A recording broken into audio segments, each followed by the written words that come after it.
Assalamualaikum warahmatullahi wabarakatuh. Innal hamdalillah nahmaduhu wa nasta'inuhu wa nastaghfiruh wa na'udzu billahi min shururi anfusina wa min sayyiati a'malina. May yahdihillahu fala mudilla lahu wa may yudlil fala hadiya lahu. Wa asyhadu an la ilaha illallah wahdahu la syarika lahu wa asyhadu anna Muhammadan abduhu wa rasuluh. Qala Allah Ta'ala ya ayyuhalladzina amanu taqullaha haqqa tuqatih wa la tamutunna illa wa antum muslimun.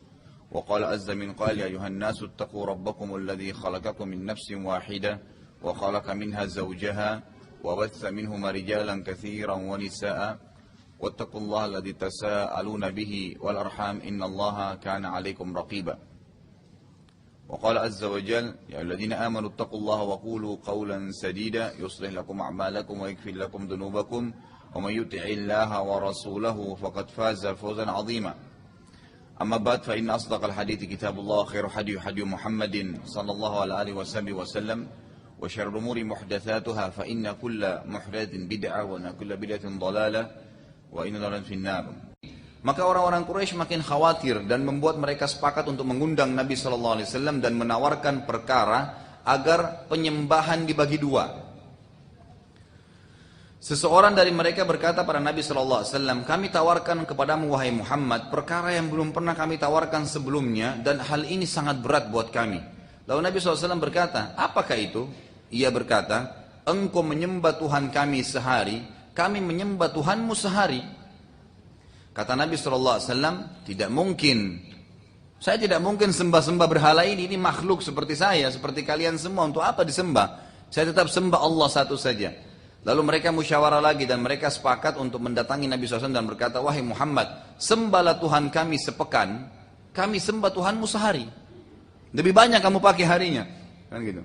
Lalu kata Nabi SAW, tidak mungkin. Mereka kembali lagi musyawarah lalu berkata lagi, wahai Muhammad, sembahlah Tuhan kami sehari saja dalam hidupmu, kami akan sembah Tuhanmu setahun. Kata Nabi SAW, tidak akan mungkin. Lalu yang terjadi apa? Pada mereka lah turun, yang jelas kita sudah tahu sama-sama surah Al-Kafirun. Yang Allah SWT mengatakan, a'udzubillahi minasyaitonir rajim, qul ya ayyuhal kafirun. Katakanlah hai Muhammad kepada mereka orang-orang kafir itu, la a'budu ma ta'budun. Saya tidak akan pernah sembah Tuhan kalian dan kalian tidak perlu sembah Tuhan saya kalau nggak mau. Nggak usah dibagi-bagi gitu sehari sepekan, nggak bisa. Wala antum abiduna ma'bud. Dan kalian juga tidak perlu sembah yang saya sembah. Wala ana abidum ma'abadtum. Saya juga tidak akan sembah apa yang kalian sembah. Ditutup dengan lakum dinukum waliyadin. Kalian punya keyakinan silakan jalani, saya punya keyakinan, selesai, sama-sama aja jalan, gitu kan? Karena sudah tidak bisa lagi ya dipeluruskan gitu. Makanya setelah itu langsung turun firman Allah SWT mengatakan juga mendukung perilaku Nabi SAW dalam surah Al-Qalam. Perhatikan ayat demi ayat turun dengan kasuistik kejadian. Gitu kan? Ini kejadian ini langsung turun firman Allah ini tuntun Nabi SAW. Lalu turun setelahnya surah Al-Qalam urutan 68 ayat 8 dan sampai ayat 9. A'udzubillahi minasyaitonir rajim fala tuti'il mukadzibin waddu law tudhinu fayudhinun. Maka janganlah kamu ikuti orang-orang yang mendustakan ayat-ayat Allah itu hai Muhammad, orang-orang kafir itu.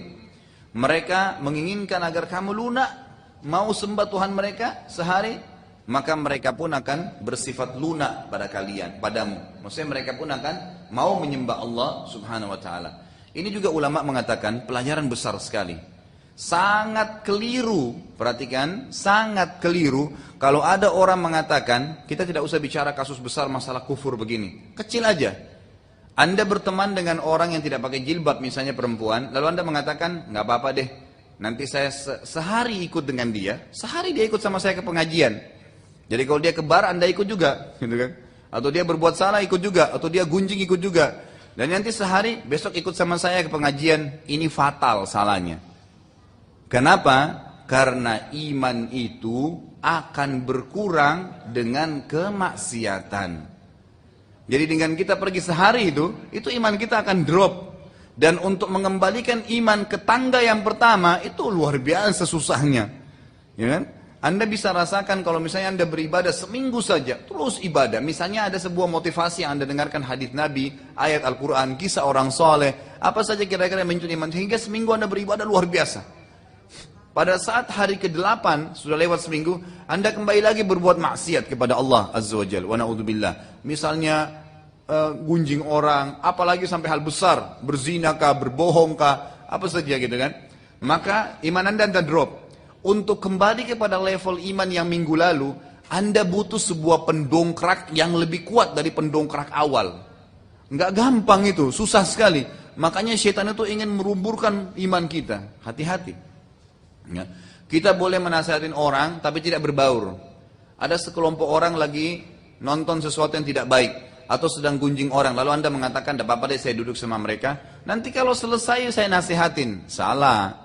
Karena detik-detik Anda duduk bersama mereka, nanti kalau Anda sudah nasihatin, Anda sudah pergi, mereka akan mengatakan, toh tadi juga duduk juga nonton, tadi juga ikut, gitu kan? Walaupun dinasihatin baik, tetap gitu. Jadi kalau yang benar adalah Anda datang nasihatin, tinggalkan kemungkaran itu. Itu insya Allah akan berbekas, karena memang bukan kita yang memberikan hidayah, tapi siapa?